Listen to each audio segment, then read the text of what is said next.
इस वीडियो में दो हॉस्पिटल के बारे में बात करेंगे, यथरथ हॉस्पिटल और एक है मैक्स हेल्थ केयर के बारे में। दोनों के बारे में आज हम डिस्कस करेंगे कि कौन सी कंपनी सबसे तेज़ ग्रो कर रही है और कौन सी कंपनी सबसे तेज़ी से अपने बेड को इंक्रीज कर रही है। क्योंकि देखिए, जो भी कंपनी अपने बेड कैपेसिटी को, हॉस्पिटल सेक्टर में ही होता है, अगर जो सबसे मान लीजिए अगर आज किसी हॉस्पिटल के पास 10 बेड है, आने वाले समय में उसको 15, 20, 50, 100 मतलब बेड अपना बढ़ाएगी, तभी जाके उनको रेवेन्यू ज़्यादा तेज़ी से बढ़ेगा और उनको प्रॉफिट वगैरह भी ज़्यादा तेज़ी से बढ़ेगा। क्योंकि अगर मान लीजिए किसी हॉस्पिटल के पास अगर आज मान लीजिए 10 बेड है और आने वाले 2-3 साल में भी बस 10 ही बेड रह गया, कुछ वे इंक्रीज़ नहीं किए, तो फिर उनका जाहिर सी बात है रेवेन्यू ना ही बढ़ेगा, ना ही उनका प्रॉफिट बढ़ेगा, ना ही उनका बैलेंस शीट में एसेट्स वगैरह कुछ इंक्रीज होगा। तो चलिए आज हम पूरे अच्छे से बात करते हैं यथरथ हॉस्पिटल के बारे में और मैक्स हेल्थ केयर के बारे में। तो चलिए स्टार्ट करते हैं। ये वीडियो स्टार्ट करने से पहले मैं आप लोग को एक छोटी सी बात बता दूं, ये कोई भी बाई और सेल रिकमेंडेशन नहीं है। प्लीज़ आप अपना रिसर्च खुद करें, फिर आप अपना कोई भी कॉल लीजिए। तो चलिए स्टार्ट करते हैं इस वीडियो को। तो अगर आप यथरथ हॉस्पिटल का Q1 FY26 का नंबर देखोगे तो फिर इस बार उनका 22% से ग्रो हुआ है और उनका FY26 का फुल ईयर का अगर आप गाइडेंस देखोगे वे 30% प्लस ग्रो करने का है। और यही गाइडेंस सेम FY25 के लिए भी था। तो आप चेक करोगे FY25 में उन्होंने मोर देन 30% से ग्रो किया हुआ है। अराउंड 35-37% के आसपास उन्होंने ग्रो किया था लास्ट ईयर, और उनका गाइडेंस था 30% का। ग्रो किया है उन्होंने 35% से एवब। तो फिर ऐसे ही इस बार के लिए FY26 के लिए उनका गाइडेंस है ग्रो करने का। यहाँ पे यथरथ की बात हो रही है कि 30% से वे मिनिमम ग्रो करेंगे। तो यानी और उन्होंने Q1 में ग्रो किया है 22% से, और वे मतलब इनके पास ये जो ग्रोथ है इस बार 22% हुआ है, वे 30% प्लस इसलिए नहीं हो पाया क्योंकि उनका हॉस्पिटल जो था वे मैक्सिमम फुल आउट था। यानी कि उनका जो हॉस्पिटल था, न्यू हॉस्पिटल जो दो अभी लाइव होने वाले हैं, एक तो जुलाई में होने वाला है और एक अगस्त 2025, यानी ऑलरेडी पिछले मंथ में हो चुका होगा। यानी Q2 में उनका ग्रोथ 30% प्लस होने का ज़्यादा चांसेस है। और मैनेजमेंट ने अपने कॉल में बता रखा है कि FY26 में वे 30% अपने आप को बड़े आराम से दिख रहे हैं कि वे टारगेट को अचीव कर लेंगे। तो ऐसे ही चलिए पूरी बात करते हैं। अगर आप यहाँ पे देखोगे तो कंपनी का अभी फ़िलहाल ऑक्यूपेंसी जो है वे 65% का है, और ऐसे ही बेड कैपेसिटी अगर आप देखोगे तो वे 2300 बेड का है। और ऐसे ही अगर आप देखोगे जो एवरेज रेवेन्यू होता है पर बेड का, इनका यथरथ का भी फिलहाल 32,000 के आसपास है। 32,000 प्लस है इनका जो एवरेज रेवेन्यू पर बेड होता है, और जो ऑक्यूपेंसी है वे इनका 65% है, और इनका टोटल बेड जो कैपेसिटी है फिलहाल के लिए वे 2300 बेड प्लस है। तो ऐसे इनका आप देखेंगे 22% का ग्रोथ आया हुआ था, और मैनेजमेंट ने एक चीज़ बता रखा है कि वे 25% का EBITDA मार्जिन जो है ये मेंटेन रहेगा। यानी कि वे 25% से नीचे नहीं आने वाले हैं, वे 25% के मार्जिन को, अपने जो EBITDA मार्जिन होता है वे उसको मेंटेन करेंगे।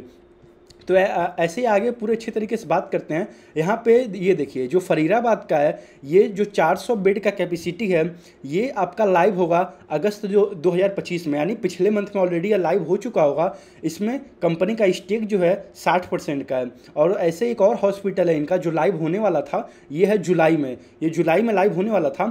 और ये आप देखोगे अगर इनका, तो फिर इसमें 300 प्लस बेड है। यानी कि आप देखोगे Q2 में 400 बेड और प्लस 300 बेड, यानी 700 बेड का कैपेसिटी इनके पास एक्स्ट्रा आ चुका है। यानी कि Q2 FY26 से ग्रोथ का चांसेस बहुत ही हाई है इस बार। यानी 30% प्लस ये ग्रोथ बड़े आराम से कर लेंगे, क्योंकि जो, और फिर कॉल में मैनेजमेंट ने कॉन्फिडेंस भी दिखाया है कि वे भले ही Q1 में 22% से ग्रो किए हैं, लेकिन पूरे फुल ईयर में वे 30% का मतलब ग्रोथ प्रोजेक्ट करते हैं। और आने वाले कुछ समय में भी, यानी FY27, 28, 29, यानी आने वाले 3-4 साल में भी वे 30% प्लस अपने आप को देखते हैं रेवेन्यू को ग्रो करते हुए। तो ऐसे आप देख सकते हैं यहाँ पे। और मैं आपको एक चीज़ और दिखा देता हूँ, इनके प्रेजेंटेशन में ही मिला हुआ था मुझे। ये जो इनका बेड है, टोटल बेड इनका FY28 के पहले हो जाएगा, मान के चलिए 3000, यानी 3000 बेड जो उनका होगा वह FY28 के पहले हो जाएगा। यानी अभी फ़िलहाल है आपका 2300 के आसपास। और ऑलरेडी जो है आप देखोगे यहाँ पे जो बेड की कैपेसिटी यहाँ पे इंक्रीज भी हो रही है। Q2 में 400, यहाँ पे 400 एक ये हो गया आपका, और एक आपका जुलाई में 300, और भी आने वाले समय में ये देख लीजिए आप 200 से 300 और एक 450 का बेड, यानी 300 प्लस बेड इनके पास बड़े आराम से हो जाएंगे FY28 के पहले पहले। और अभी फ़िलहाल इनका 2300 बेड के आसपास इनका भी फ़िलहाल चल रहा है। तो ऐसे ही चलिए बात करते हैं पूरे और इनका आप देखोगे तो इस बार का जो इनका ग्रोथ आया हुआ था वे थोड़ा स्लो था, लेकिन आप इनका पैट देखोगे तो पैट बहुत अच्छे तरीके से ग्रो हुआ है इनका।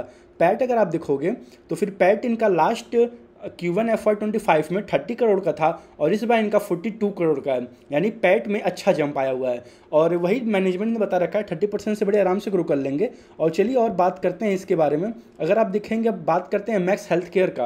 अगर आप मैक्स का देखोगे तो इन्होंने मतलब Q1 में 31% के आराम से आसपास उन्होंने ग्रो किया, यानी 30% प्लस इनका ग्रोथ रेट था इस बार Q1 FY26 में।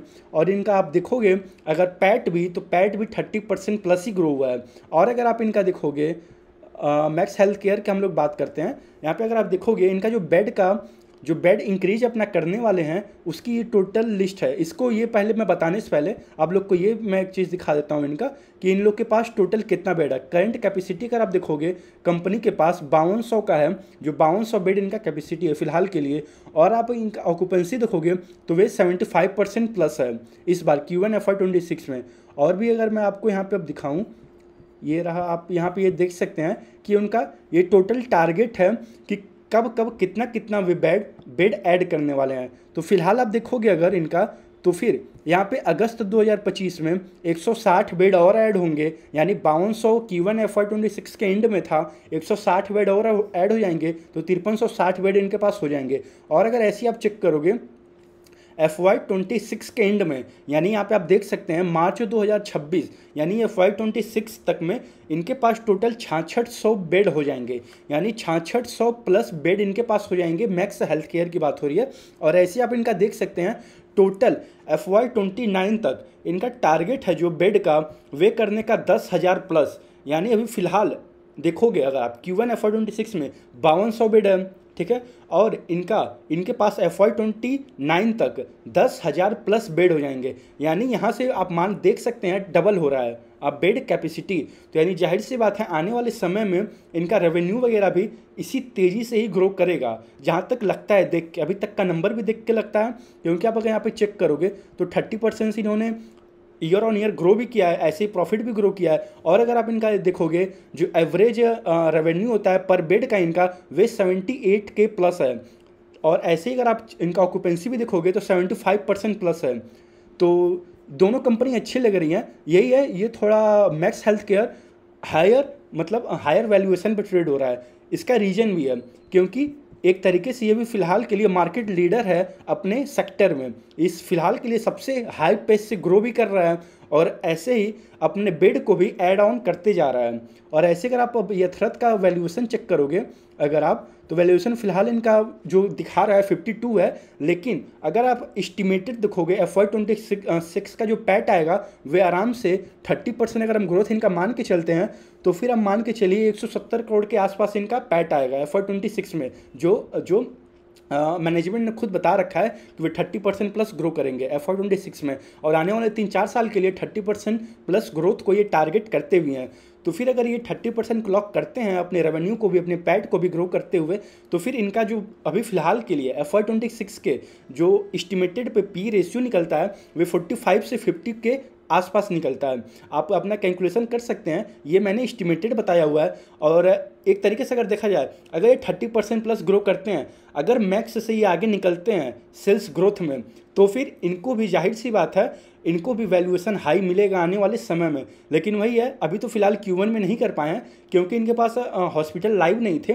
और अब इस बार Q2 में 2 हॉस्पिटल नए, एक फरीदाबाद में और एक इनका मॉडल टाउन दिल्ली में 2 लाइव हो गया है टोटल 700 बेड के साथ। और मैं आपको एक चीज़ दिखा दूँ, वीडियो बनाते समय मुझे इनका नोटिफिकेशन मिला हुआ है, आप यहाँ पे देख सकते हैं कि 160 करोड़ का इन्होंने एक एक्विजिशन भी किया है, जिसका अभी फ़िलहाल करंट बेड कैपेसिटी 150 है, जो आने वाले समय में इसको ये आराम से 250 प्लस तक एक्सपेंड कर देंगे। 260 करोड़ का एक्विजिशन था। और आप देख सकते हैं फ़िलहाल के लिए 150 बेड इनका जो ले रहे हैं वे हॉस्पिटल को, उसका 150 बेड का कैपेसिटी है फ़िलहाल के लिए। और ये इसको आने वाले समय में 250 बेड तक ले जा सकते हैं और ये एक्विजिशन जो है आने वाले 3 मंथ में कंप्लीट हो जाएगा। यानी कि आप मान सकते हैं कि Q4 FY26 के एंड तक या फिर स्टार्टिंग में मान लीजिए आप आराम से Q4 FY26 के स्टार्टिंग में इनके पास 150 बेड का कैपेसिटी और आ जाएगा, जो कि आने वाले समय में 250 तक और मतलब 250 बेड का उसको एक्सपेंड किया जा सकता है टोटल। तो फिर यही है, दोनों कंपनी मतलब एक्सपेंड किए जा रहे हैं, कैपेक्स किए जा रहे हैं। और यथरथ ने एक चीज़ और बता रखा है कि आने वाले 3 से 4 साल के अंदर अंदर ये लोग 1500 करोड़ का कैपेक्स कर रहे हैं। यथरथ हॉस्पिटल की बात हो रही है। और मैक्स का तो मैं दिखाई दिया हूँ, अपने बेड को FY29 तक वे डबल कर रहे हैं। यानी अभी फिलहाल 5200 है Q1 FY26 के एंड में, और ऐसे ही FY29 के एंड में उनके पास 10,000 प्लस बेड हो जाएंगे। यानी कि इससे पता चल रहा है हॉस्पिटल सेक्टर में ग्रोथ तो मतलब अच्छे खासे हैं। और यहाँ पे दोनों कंपनी कैपेक्स किए जा रहे हैं, और यही अब देखना है कि कौन हाई पेस से ग्रो कर पाएगा, क्योंकि जो भी हाई पेस से ग्रो करेगा उसके पीछे जाहिर सी बात है डिमांड ज़्यादा आएगा आने वाले समय में भी। अभी तो फिलहाल मैक्स इसीलिए हायर वैल्यूएशन पे ट्रेड कर रहा है। अगर आप यथरथ से कंपेरिजन में देखोगे तो रीजन उसका वही है, वे तो अपना बेड कैपेसिटी जो बेड का कैपेसिटी है उसको वो डबल कर रहा है। यानी 5200 से जा रहा है मोटा मोटी प्लस 10,000 बेड आने वाले FY29 तक। और ऐसे ही यथरथ ने भी कई सारे एक्विजिशन कर रखे हैं, और इनका एक केस भी चल रहा था पीछे, जो इन्होंने हॉस्पिटल एक्वायर कर रखा था उसका भी वे केस जो था वे क्लोज हो गया है। अब इनको पूरी तरीके से वे हॉस्पिटल जो है ऑपरेशनल स्टार्ट हो चुका है, और वहाँ पे कोई भी इशू वगैरह नहीं अब आ रहे हैं। और भी अगर आप ऐसे ही चेक करोगे तो फिर इनका जो गाइडेंस वगैरह तो मैं बता दिया, और 30% प्लस है। और ये 30% बस FY26 के लिए नहीं है, ये आने वाले 3-4 साल के लिए 30% प्लस ग्रोथ टारगेट करना है। तो यही है, हमें हर एक क्वार्टर ऑन क्वार्टर नंबर्स को चेक करते रहना है। जो भी हाई रेट से ग्रो करता जाएगा, जाहिर सी बात है उसके पीछे डिमांड जाता जाएगा। अब यही है, डिमांड अच्छा लग रहा है दोनों भी कंपनी में। अब ट्रैक करते रहिए, हर एक क्वार्टर नंबर तो आता ही रहता है। आप कॉन कॉल देखते रहिए, PPT देखते रहिए। तो ये वीडियो कोई भी मतलब बाय और सेल रिकमेंडेशन नहीं है, ये मैं बस एक इन्फॉर्मेशन पर्पज़ के लिए वीडियो बना रहा हूँ। आप अपना रिसर्च खुद करिएगा। राधे राधे।